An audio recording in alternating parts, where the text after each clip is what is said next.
Bom, vou mostrar aqui o estado atual do desenvolvimento da biblioteca de mapeamento objeto relacional para o framework Qt, a ARM for Qt. Por enquanto foi desenvolvida a camada objeto. A camada objeto, o objetivo dela era criar um mecanismo de reflexão.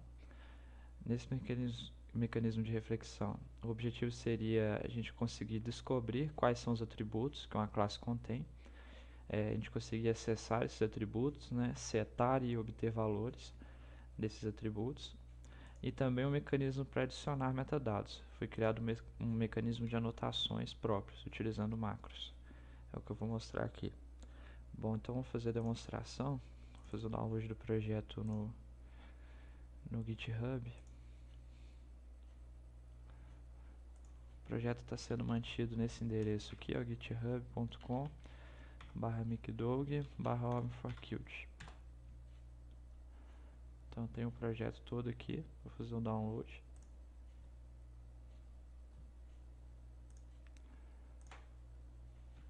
Vou jogar ele para a área de trabalho aqui para ficar mais fácil.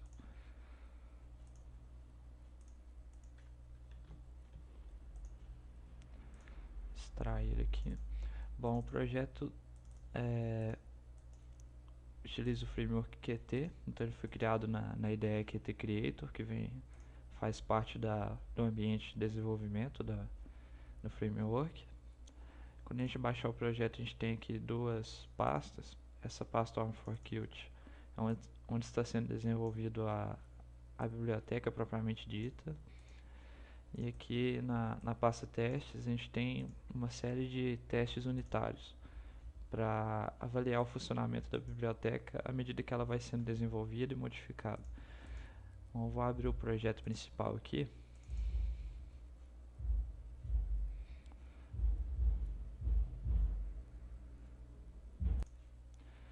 Quando a gente for configurar aqui em qual tipo de ambiente que a gente vai utilizar para compilar, a biblioteca foi testada no MinGW 32 bits, a versão 4.8. No ambiente Linux foi testado no GCC, no G++ 4.8 também. E foi testado também no MSVC 2013, tanto 32 bits quanto 64 bits. Vou selecionar os três projetos aqui. Bom, na hora que a gente abre a biblioteca, a gente tem aqui, basicamente, aqui é onde é desenvolvida a biblioteca em si, e aqui nós temos os testes unitários. Se a gente mandar executar o projeto, ele vai executar os testes unitários. Vamos ver a saída da compilação aqui.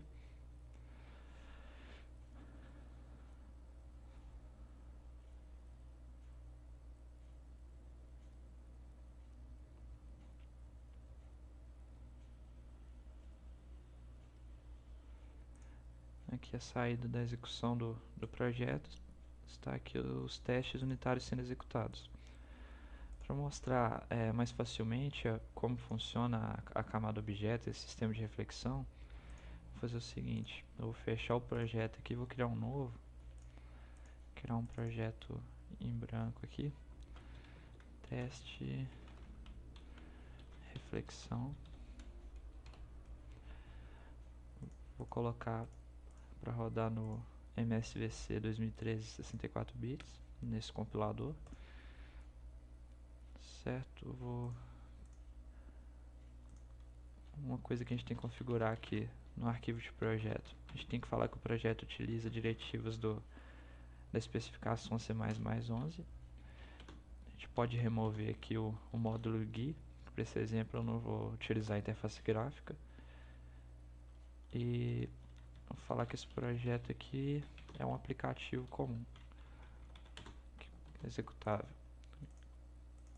O que a gente vai fazer? Eu vou abrir aqui a pasta do projeto,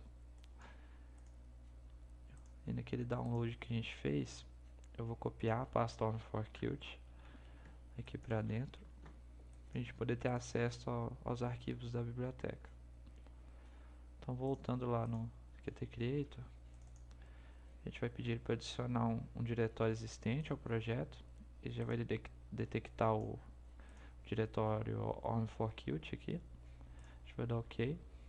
ele já vai adicionar todos os arquivos da biblioteca aqui dentro. Para a gente mostrar essa biblioteca funcionando, vou adicionar um arquivo main aqui. Eu vou incluir QDebug para a gente conseguir exibir mensagens no console. Vou declarar a função main aqui.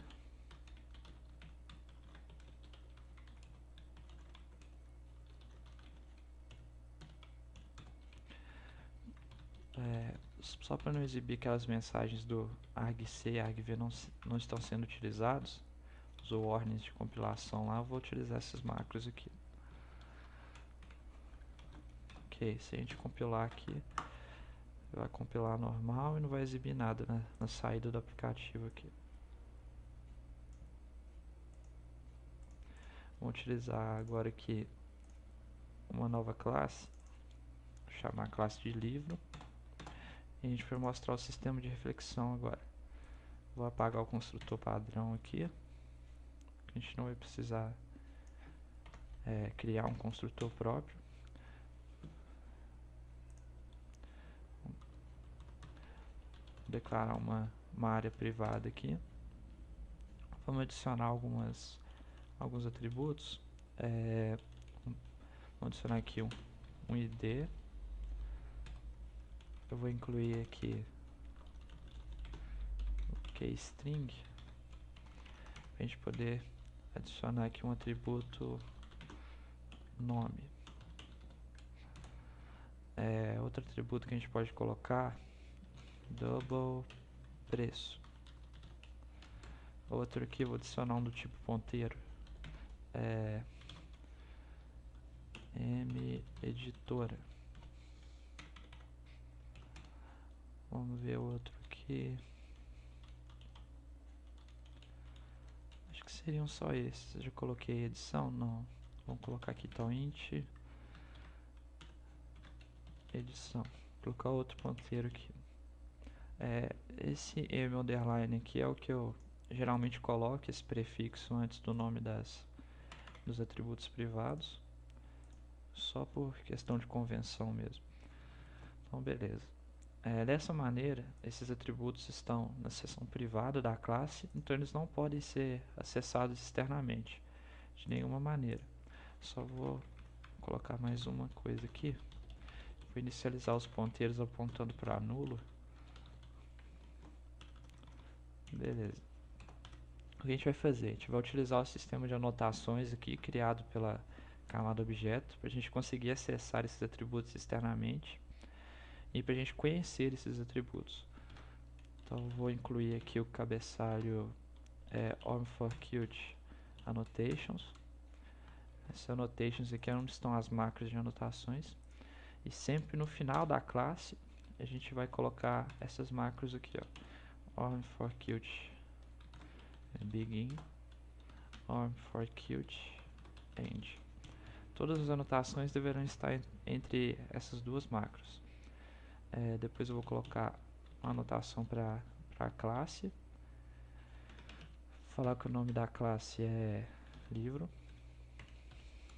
E aqui a gente pode colocar outros metadados que a gente quiser. Por exemplo, vamos supor que a gente já está trabalhando com a questão de mapeamento para o banco de dados. Então a gente poderia falar que essa classe equivale à tabela livros. A gente pode falar que ela não herda de nenhuma outra classe. E depois a gente vai começar a colocar as propriedades aqui, os atributos. A gente vai colocar aqui, por exemplo, MID. A gente pode falar, por exemplo, que a coluna desse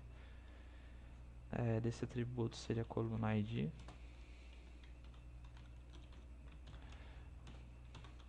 O nome, a gente pode falar que a coluna seria nome.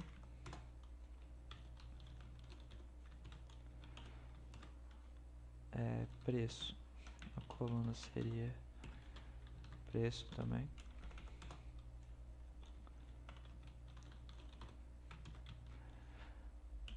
Editora, a gente pode colocar aqui que a coluna seria editora. Por fim, edição. Coluna seria edição. Ok, o nome da classe a gente tem que informar aqui na tag class, porque não encontrei uma maneira portável de detectar o nome de uma classe entre diferentes compiladores. O nome das propriedades aqui eu encontrei uma maneira portável, então ele já detecta o nome da propriedade. Então seria basicamente isso aqui que a gente faria. Se a gente compilar aqui certinho, não está exibindo nada ainda, que a gente não colocou nada no main. Vamos ver agora como utilizar o sistema de reflexão para a gente conseguir acessar essas variáveis aqui dentro. Lá no main, vou incluir a cabeçalho da classe livro. Então aqui eu vou declarar uma nova instância de livro. Agora a gente vai obter o objeto de reflexão, que é o que vai permitir a gente acessar aqueles atributos internos da classe. Então eu vou declarar aqui um ponteiro inteligente, um share de PTR, um ponteiro compartilhado, que vai receber um objeto do tipo class, Orm for Qt class. Vou chamar esse objeto de ref, referente à reflexão. Então ele vai receber v reflection. Quando a gente coloca aquelas anotações na classe, ele vai criar para a gente esse método reflection. Note que sempre a gente coloca as anotações no final do cabeçalho da classe, certo? Bem no final. Então vamos lá. Aqui a gente já obteve o objeto de reflexão, que é do tipo Orm for Qt class. Agora a gente vai tentar detectar quais são os atributos que essa classe contém, quais são os nomes, o tipo e se é um ponteiro ou não. A gente vai fazer isso utilizando aqui um laço. Vou utilizar um for, utilizar aqui for para cada ponteiro para descrição de propriedade que a gente tiver dentro do reflection properties, a gente vai exibir na tela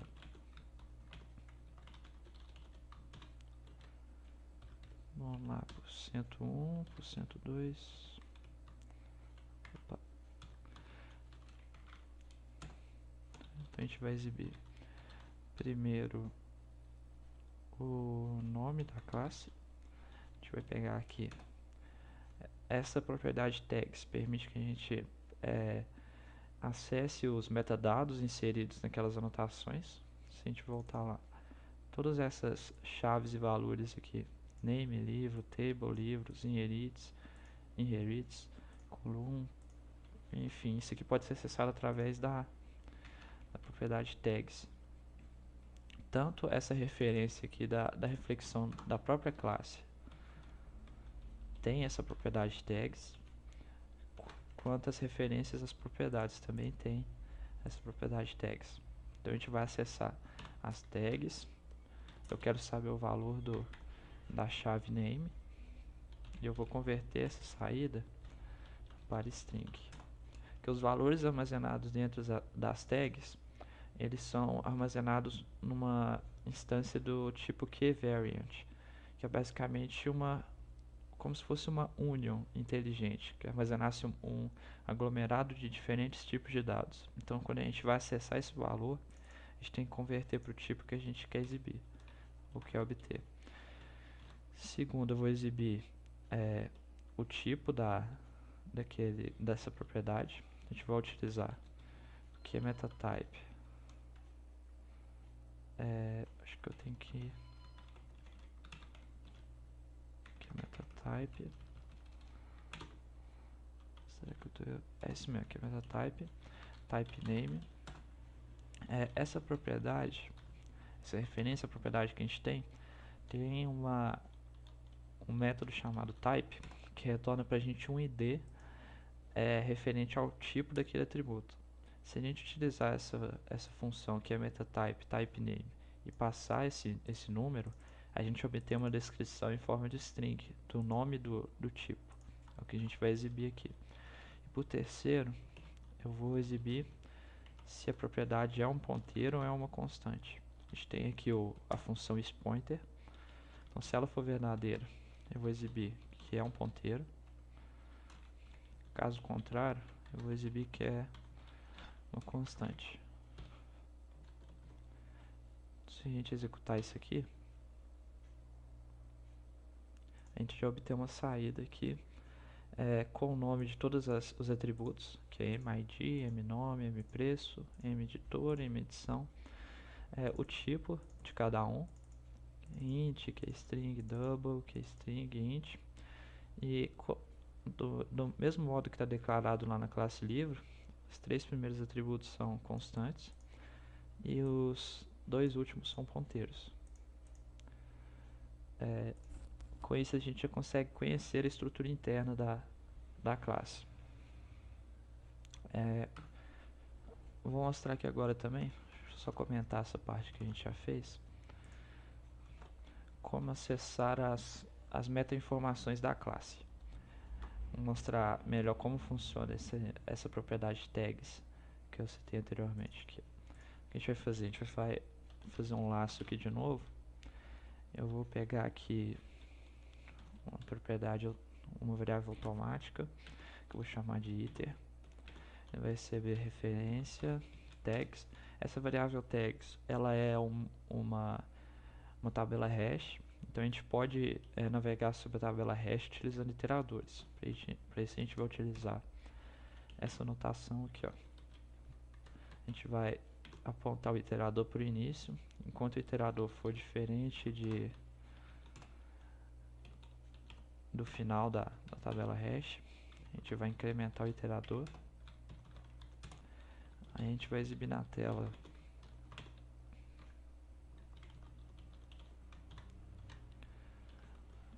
chave e valor. Primeira coisa a gente vai exibir vai ser iter key. E segundo, a gente vai exibir iter value toString. Como eu tinha explicado anteriormente, a gente tem que converter para o tipo nativo que a gente quer obter quando a gente vai acessar esses valores. Se eu executar aqui agora, a gente tem todas aquelas meta-informações lá, table, livros, name, livro, inherits, false.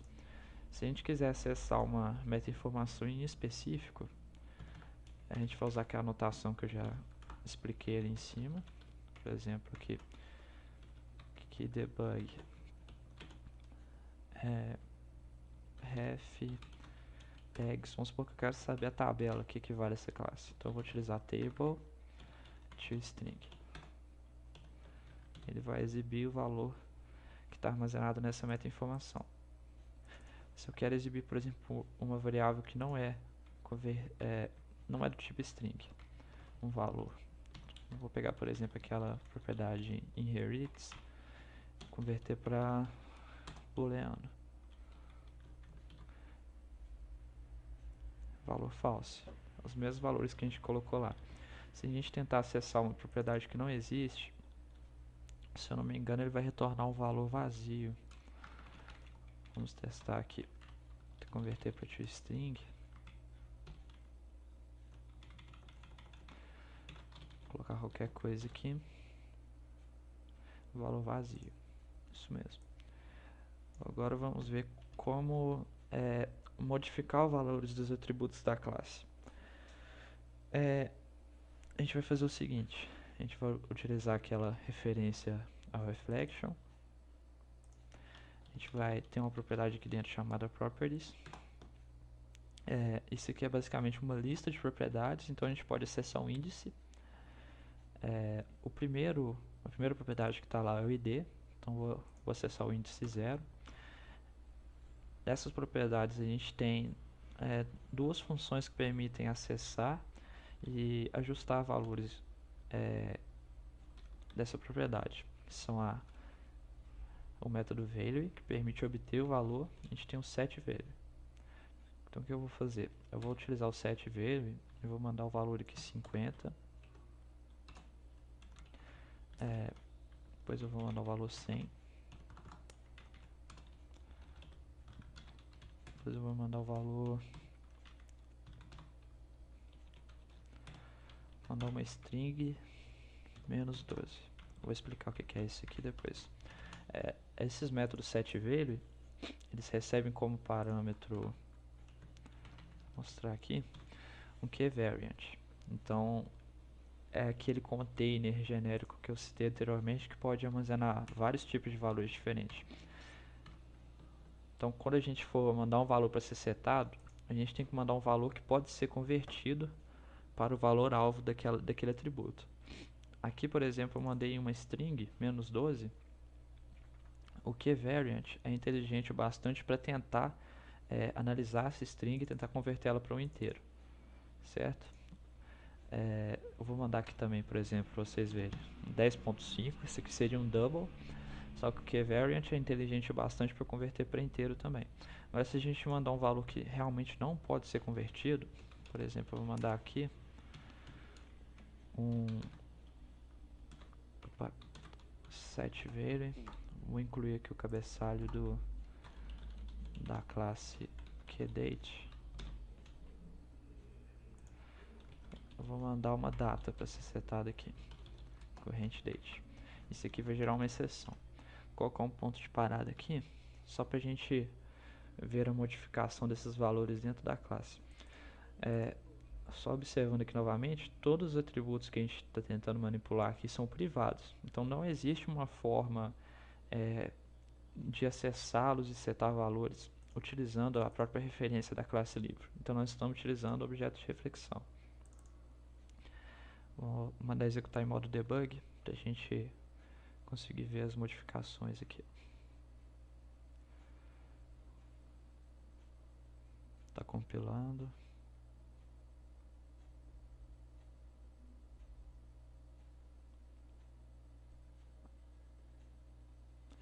Pronto, executou. Eu tenho aqui no cantinho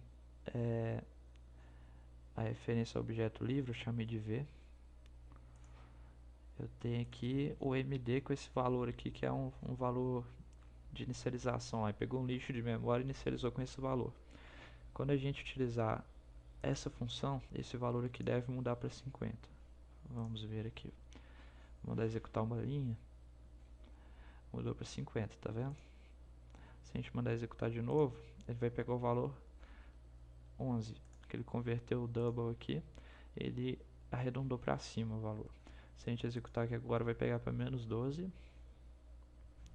Tá correto, tipo inteiro. Quando a gente executar essa linha aqui, vai gerar um erro e sair do programa. Gerou um erro, tá vendo? Então gerou um erro aqui, eu vou finalizar o programa, vou anular aqui. Deixa eu fechar isso aqui.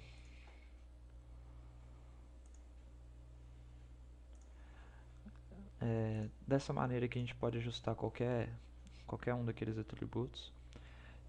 Vou mostrar aqui para vocês também como a gente ajusta valores do tipo ponteiro. Vai ser basicamente a mesma interface. Por exemplo, aqui o ID e edição são do tipo inteiro, certo? Esse aqui seria o índice 0, 1, 2, 3, 4. Então se eu vier aqui no main e mudar aqui para o índice 4, vou remover essa linha. Se a gente executar aqui, vai funcionar da mesma maneira. A gente não precisa dar um new int aqui para ajustar o valor, não.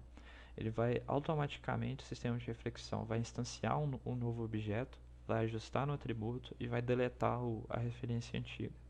Ele libera a memória também da referência antiga. Se a gente executar aqui,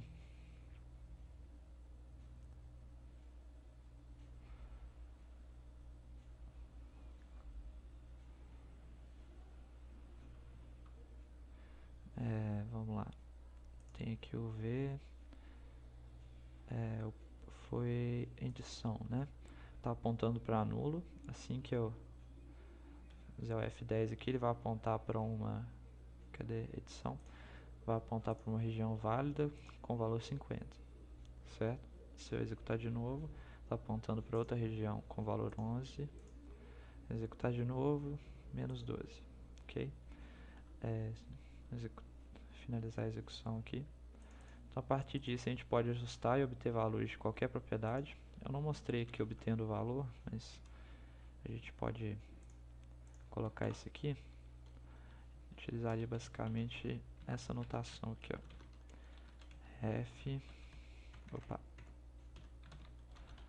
Properties 4. A gente tem a função value e a gente converte ela para o tipo de dado que a gente quer obter. No caso aqui eu quero obter o inteiro. Mesmo manipulando uma variável do tipo ponteiro, um atributo do tipo ponteiro, eu vou obter sempre valores constantes. Então eu vou utilizar essa função para exibir o valor durante as transições aqui. Se a gente executar, tá lá, 50, 11, menos 12. Essa interface é padrão para ajustar atributos de qualquer tipo. Então, é bem tranquilo. E outra coisa que eu posso mostrar é se a gente quiser utilizar o sistema aqui MetaType para checar o tipo de um atributo, a gente utilizar o sistema aqui MetaType, a gente pode fazer o seguinte. A gente vai pegar aqui, por exemplo, essa mesma propriedade do índice 4. A gente tem aqui o método type, que retorna o ID. A gente pode utilizar essa notação aqui, ó. Se ref properties 4 type for igual, que é metatype int, aí a gente vai trabalhar de uma maneira. Caso contrário, a gente trabalha de outra maneira. Sempre existe essa opção aqui. Isso aqui provavelmente vai ser utilizado para criar um sistema para criar tabelas no banco de dados. De acordo com o tipo do atributo, a gente vai criar um tipo de coluna no banco de dados. Então, basicamente é isso. O que está pronto da biblioteca é isso.